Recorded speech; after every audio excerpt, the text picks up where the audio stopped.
की। बिहार विधानसभा चुनाव नहीं लड़ने वाले जनसुराज पार्टी के संस्थापक प्रशांत किशोर अब बांकीपुर सीट पर होने जा रहे उपचुनाव में खुद ही मैदान में उतरने जा रहे हैं। नितिन नवीन के राज्यसभा सदस्य बनने पर खाली हुई पटना की इस बेहद ही हाई प्रोफाइल सीट को लेकर सियासत गर्म हो गई है, क्योंकि पीके की एंट्री से महागठबंधन में दरार नजर आने लगा है। क्योंकि आरजेडी ने इस सीट पर अपने कैंडिडेट का ऐलान कर दिया है। रेखा गुप्ता आरजेडी की उम्मीदवार होंगी, इसका ऐलान हो चुका है। तो वहीं कांग्रेस ने भी यहां कैंडिडेट उतारने के और आज से ही नामांकन का दौर शुरू हो चुका है। तो ऐसे में सवाल यही कि बांकीपुर में किसके बीच मुकाबला होने जा रहा है। ये रिपोर्ट देखिए, फिर खबर तो समझिए।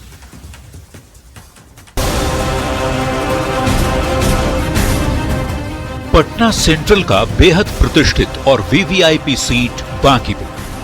बीजेपी की परंपरागत माने जाने वाली इस सीट से नितिन नवीन लगातार जीतते रहे थे, पर बीजेपी के राष्ट्रीय अध्यक्ष बनने और फिर उनके राज्यसभा सदस्य चुने जाने के बाद से यह सीट खाली हो गई थी। अब 30 जुलाई को यहां विधानसभा का उपचुनाव होने जा रहा है। इस बार मुकाबला दिलचस्प और रोमांचक होने की उम्मीद है।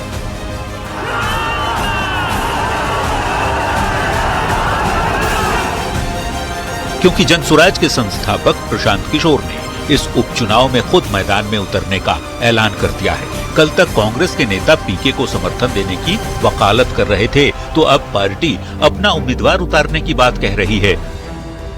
जबकि महागठबंधन की सहयोगी आरजेडी ने तो उम्मीदवार का ऐलान भी कर दिया है। रेखा गुप्ता पार्टी की ओर से प्रत्याशी होंगी। पार्टी ने फिर से विश्वास किया है और इस बार वो विश्वास पर पूरी तरह से खड़ी उतरूंगी और इस बार जीत कर आऊंगी। अगर इंडिया गठबंधन का कोई दल बिना सहयोगी दलों से बातचीत किए उस पर अपना दावा कर रहा है या अपने उम्मीदवार की घोषणा कर रहा है, इसका मतलब है कि इंडिया गठबंधन से अलग है, वो बाकी दलों को महत्व नहीं दे रहा है। तो हम वैसे किसी सहयोगी को महत्व देने के लिए विवश नहीं है, मजबूर नहीं है। बयानों से साफ है, बांकीपुर उपचुनाव को लेकर विपक्षी दलों में सिरफुटअव्वल शुरू हो गया है। 6 जुलाई से नामांकन शुरू हो चुका है। ऐसे में उपचुनाव से पहले ही कांग्रेस आरजेडी में भिड़ंत पर एनडीए नेताओं ने तंज कसा है।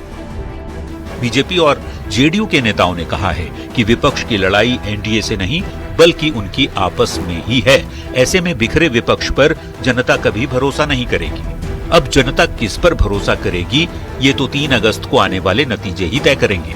पर चुनावी ताल जिस तरह से हर कोई ठोक रहा है, उससे यही सवाल उठ रहे हैं कि बांकीपुर में किसके बीच होगा मुकाबला। न्यूज़ 18 के लिए पटना से रवि एस नारायण और धर्मेंद्र कुमार के साथ ब्यूरो रिपोर्ट।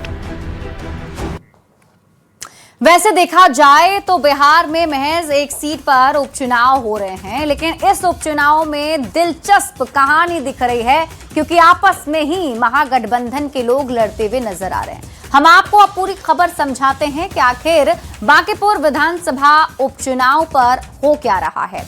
सबसे पहले आप समझिए खबर क्या है। देखिए, बांकीपुर विधानसभा सीट पर उपचुनाव होना है, जिसके लिए 30 जुलाई की तारीख को वोटिंग होगी और 3 अगस्त को इसके नतीजे आ जाएंगे।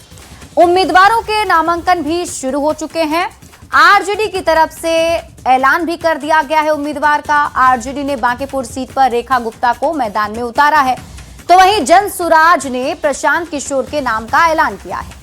बीजेपी उम्मीदवार के नाम पर अभी मंथन चल रहा है, यानी बीजेपी किसे उम्मीदवार बनाती है इस पर भी सबकी नजर है।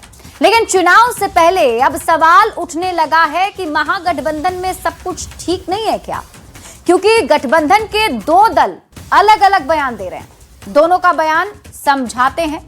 देखिए, आरजेडी के प्रवक्ता मृत्युंजय तिवारी ने कहा कि आरजेडी सबसे मजबूत और ताकतवर पार्टी है। रेखा गुप्ता को आरजेडी ने अपना बांकीपुर सीट का उम्मीदवार भी घोषित कर दिया है। अब आरजेडी के ऐलान पर उसके सहयोगी कांग्रेस ने नाराजगी जताई है। प्रवक्ता असितनाथ तिवारी ने कहा, बांकीपुर कांग्रेस की पारंपरिक सीट है। बांकीपुर पर कांग्रेस का दावा ज्यादा मजबूत है। जो बिना बात किए दावा करे वो गठबंधन का हिस्सा नहीं। कांग्रेस ऐसे दलों की बात मानने को मजबूर नहीं है। अब आप खबर तो समझिए। आरजेडी और कांग्रेस महागठबंधन में है, दोनों साथ में है। आरजेडी ने उम्मीदवार अपना उतार दिया है और कांग्रेस ने बिना चर्चा फैसले का आरोप लगाया है। कांग्रेस भी अब अपना उम्मीदवार उतारने की बात कर रही है। एनडीए ने महागठबंधन की इस एकता पर तंज कसा है।